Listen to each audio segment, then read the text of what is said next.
So hello everyone, welcome back to my YouTube channel. दोस्तों, Indian navy ने finally अपना जो ऑफिशियली नोटिफिकेशन है वो शेयर कर दिया है। यदि आपने नहीं देखा है तो आप या तो इसकी ऑफिशियली वेबसाइट पर चले जाइए, आपको वहाँ पे देखने को मिल जाएगा ना। अगर नहीं जाना चाहते हैं तो आप इस वीडियो के डिस्क्रिप्शन में एक टेलीग्राम ग्रुप की लिंक है, उस पर मैंने इसे शेयर कर दिया। तो आप जल्दी से जल्दी जाइए और इस नोटिफिकेशन को पढ़ लीजिए, और जितने भी डाउट बचें वो या तो आप कमेंट बॉक्स में कमेंट करिए, या तो मैंने एक जीमेल आईडी दे रखी है, यानी कि टेलीग्राम ग्रुप में एक अपनी जीमेल आईडी दे रखी है। उस पे आप मुझे पर्सनली मैसेज कर सकते हैं, मैं आपको जीमेल के ज़रिए आपको जवाब दे दूंगा। ठीक है, तो सबसे पहले आज बात करते हैं इंडियन नेवी में क्या क्या बदलाव हुए हैं, फिजिकली क्या क्या बदलाव हो रहे हैं। इस बार की जो वैकेंसी आई हुई है 01/2022 बैच के लिए। देखो, बहुत दिनों के बाद में इंडियन नेवी ने जो अपना नोटिफिकेशन है वो शेयर कर दिया है। एंड आपको पता है कि अब ये सीमैन के पोस्ट पर नहीं है, अब ये आपकी अग्निवीर के लिए जो कैंडिडेट सेलेक्ट होंगे वो अग्निवीर के लिए होंगे। एंड 4 साल के बाद 25% जो कैंडिडेट होंगे वो शॉर्ट लिस्टेड यानी कि आगे के लिए कर दिए जाएंगे, और 75% जो कैंडिडेट है वो घर वापस भेज दिए जाएंगे। जो दिया जाता है, जैसे रिटायरमेंट में जो अलाउंस दिया जाता है वो वापस करके। ठीक है, तो सबसे पहले वन बाई वन हम लोग देख लेते हैं इस वीडियो में कि क्या क्या कंडीशन हैं। तो सबसे पहले बात कर लेते हैं एलिजिबिलिटी की। तो देखो, इसमें क्या हुआ है कि अब की बार मेल एंड फीमेल, ठीक है, मेल एंड फीमेल दोनों कैंडिडेट के लिए यहाँ पे वैकेंसी आई हुई हैं। ठीक है, मेल एंड फीमेल दोनों कैंडिडेट इसमें फॉर्म को फिल कर सकते हैं। उसके बाद बात कर लेते हैं, ये ऑनलाइन अपना आपका जो एप्लीकेशन जो फॉर्म फिल होगा वो ऑनलाइन होगा। इसमें unmarried male and unmarried female दोनों ही इस फॉर्म को फिल कर सकते हैं। और टोटल अगर वैकेंसी की बात करते हैं तो दोस्त आपकी 2800 वैकेंसी है टोटल। ठीक है, जिसमें से 560 वैकेंसी फीमेल कैंडिडेट के लिए है। ठीक है, जो कि आप लोग देख सकते हैं नोटिफिकेशन में सब कुछ दिया गया है। और अब की बार क्या हुआ है कि अब की बार इसमें AA का जो फंडा था वो हटा दिया गया है। डायरेक्ट अब SSR से आपकी भर्ती होगी, और SSR से ही आप जाएंगे AA में। ठीक है, SSR में अगर आपने अच्छा काम कर लिया तो आप 25% में सेलेक्ट होके उसके बाद आधे चले जाएंगे SSR में, ना आधे चले जाएंगे आपके AA कैंडिडेट के लिए। ठीक है, उसके बाद बात कर लेते हैं कि इसमें लिखा है एजुकेशन क्वालिफिकेशन की। तो सबसे पहले बात कर लेते हैं, इसमें 10+2 होना अनिवार्य है। अगर आप 12वीं पास हैं तो आप इस फॉर्म को भरने के लिए एलिजिबल हो गए हैं, आप भर सकते हैं। और इस बार क्या हुआ है कि इस बार कोरोना के कारण और बहुत दिनों से भर्ती नहीं आ रही है, तो इसमें आपको एज रिलैक्सन भी दिया गया है। जिसमें एज रिलैक्सन देने का कारण ये था कि बहुत सारे कैंडिडेट ओवर एज हो गए थे। तो अब की बार क्या हुआ है कि एज रिलैक्सन 2 वर्ष का दे दिया गया है, जिसमें कैंडिडेट की आयु 1 नवंबर 1999 से और आपकी 30 अप्रैल 2005 के बीच में होनी चाहिए।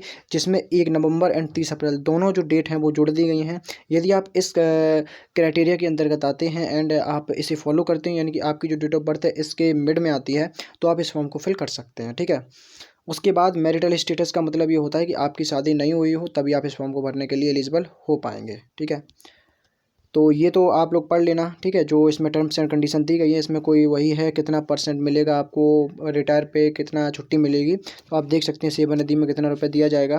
हम जो मूट पॉइंट है वो आपको बता देते हैं। अब बात कर लेते हैं हम लोग। सबसे पहले जो एक हम लोगों को जानना चाहिए कि क्या प्रोसेस है, यानी कि क्या बदलाव हुआ है।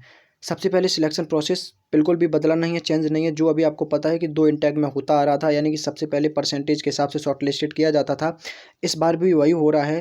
ठीक है, शॉर्ट लिस्टेड किया जाएगा। सबसे पहले कैंडिडेट को शॉर्ट लिस्टेड किया जाएगा, यानी कि ट्वेल्थ में आपके फिजिक्स मैथ में नंबर के अनुसार में आपको शॉर्ट लिस्टेड किया जाएगा। ठीक है, आप देख सकते हैं the qualify examination 10+2 short listed by the carry out state wise, यानी कि जो आपका स्टेट होगा, जैसे आप उत्तर प्रदेश से बिलोंग करते हैं तो उत्तर प्रदेश में जितनी भी वैकेंसी निकली होंगी, ठीक है, उत्तर प्रदेश में जितनी भी वैकेंसी निकली होंगी उस वैकेंसी के अनुसार ही आप जो फोर्थ टाइम, यानी कि फोर्थ टाइम आपका जो कैंडिडेट को सिलेक्ट किया जाएगा। जैसे मान लीजिए कि उत्तर प्रदेश में 200 वैकेंसी निकली हुई हैं, ठीक है, 200 वैकेंसी निकली हुई हैं SSR पोस्ट के लिए, तो उसमें 4 का जब गुणा कर देंगे हम लोग तो यहाँ पे 800 वैकेंसी आपकी उत्तर प्रदेश के लिए जो कैंडिडेट सिलेक्ट होंगे वो 800 कैंडिडेट सिलेक्ट होंगे। यानी कि जो नेक्स्ट स्टेज के लिए जाएंगे वो 800 कैंडिडेट जाएंगे रिटन, फिजिकल एंड मेडिकल के लिए। ठीक है, उसके बाद बात कर लेते हैं सबसे पहले फिजिकल स्टैंडर्ड के बारे में। तो देखो फ्रेंड्स, अब की बार क्या हुआ है कि अब की बार male candidate and female candidate दोनों वो आपके वहाँ पे बुलाए जाएंगे। जिसमें अगर मेल कैंडिडेट की बात कर लेते हैं कि देखो सबसे पहले क्या होता था इससे पहले में कि 7 मिनट दिए जाते थे आपको 1600 मीटर करने में। ठीक है, 1600 मीटर आपको रनिंग करने के लिए 7 मिनट दिए जाते थे। लेकिन अब की बार क्या हुआ है कि अब की बार मेल एंड फीमेल दोनों को बांट दिया गया है, जिसमें मेल कैंडिडेट को 6 साढ़े 6 मिनट दिया गया है एंड फीमेल कैंडिडेट को 8 मिनट दिया गया है। ठीक है, उसके बाद क्या हुआ है कि अब की बार सेटअप मेल कैंडिडेट के लिए सेटअप को हटा दिया गया एंड फीमेल कैंडिडेट के लिए यहाँ पे 10 सेटअप को लगा दिया गया है। ठीक है, एंड पुशअप की बात कर लेते हैं तो पुशअप 12 पुशअप मारनी होंगी आपको मेल कैंडिडेट के लिए, और अगर फीमेल कैंडिडेट की बात कर लेते हैं तो कोई भी पुशअप उन्हें ज़रूरत नहीं है। एंड उठक बैठक अब की बार उठक बैठक जो 15 फीमेल के लिए एंड 20 जो हैं आपकी मेल कैंडिडेट के लिए इसमें दी गई हैं। ठीक है, उसके बाद देखो फिजिकल स्टैंडर्ड हो गया। फिजिकल स्टैंडर्ड से पहले ही यानी कि ऐसा होगा इस बार कि एग्जामिनेशन एंड फिजिकल आपका साथ ही साथ में होगा, उसके बाद में आपकी मेरिट लिस्ट आएगी, उसके बाद में आपका मेडिकल होगा। ठीक है, तो सबसे पहले आप शॉर्ट लिस्टेड होंगे, शॉर्ट लिस्टेड के बाद में सबसे पहले शॉर्ट लिस्टेड होंगे, शॉर्ट लिस्टेड के बाद में आपको एग्जामिनेशन एंड फिजिकल के लिए बुलाया जाएगा, उसके बाद में आपको मेडिकल के लिए बुलाया जाएगा, उसके बाद में आपकी मेरिट लिस्ट आएगी, मेरिट लिस्ट के बाद आपको फाइनल मेडिकल के लिए चिल्का बुलाया जाएगा। ठीक है, तो ये इसका सिलेक्शन प्रोसेस है आपकी बार में, तो आप देख सकते हैं। ठीक है, एंड उसके बाद बात कर लेते हैं कि विजुअल स्टैंडर्ड की, यानी कि जो मेडिकल में जो कैंडिडेट होते हैं वो किस लिए जैसे चश्मा लगाए रहते हैं यानी कि ग्लासेस का यूज़ करते हैं। देखो अगर अच्छी आँख है आपकी, अच्छी आई है, तो 6/6 की आपकी जो आई है उसका रेशियो होना चाहिए 6/6 का। एंड अगर बात कर लेते हैं जो ख़राब आई यानी चश्मा लगा होता है तो उनके लिए आपकी जो आई होनी चाहिए विद ग्लास के साथ में 6/6 की होनी चाहिए। ठीक है, तो ये क्राइटेरिया अगर आपका जो रेशियो 6/6 का है तो आप एकदम सेफ़ हैं, आप लोग टेंशन लेने की बिल्कुल भी ज़रूरत नहीं है। अगर ट्रेनिंग की बात कर लेते हैं, ट्रेनिंग में क्या दिया गया आपकी बार, जो ट्रेनिंग है आपकी नवंबर यानी कि नवंबर में आपकी स्टार्ट ट्रेनिंग हो जाएगी, वो भी INS चिल्का उड़ीसा में। एंड अगर बात कर लेते हैं जो कॉल ऑफ लेटर, वो आपको पता है कि या तो आपका मेल के जरिए आएगा या तो पोस्ट ऑफिस के जरिए आपको भेजा जाएगा। और अगर पोस्ट हाउ टू अप्लाई की बात कर लेते तो अप्लाई आपका ऑनलाइन होगा।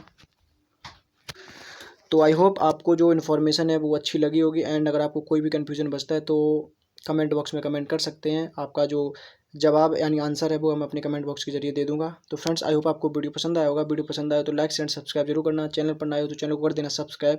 एंड लास्ट में यही बोलूँगा, मेरा एक टेलीग्राम ग्रुप है, लिंक इस वीडियो के डिस्क्रिप्शन में दिया गया है। आप जल्दी से जाइए उस टेलीग्राम ग्रुप को ज्वाइन करिए, क्योंकि सबसे पहले जो अपडेट रहता है वो अपने टेलीग्राम ग्रुप पर दे देता हूँ। ठीक है, तो जय हिंद, जय भारत, वंदे मातरम।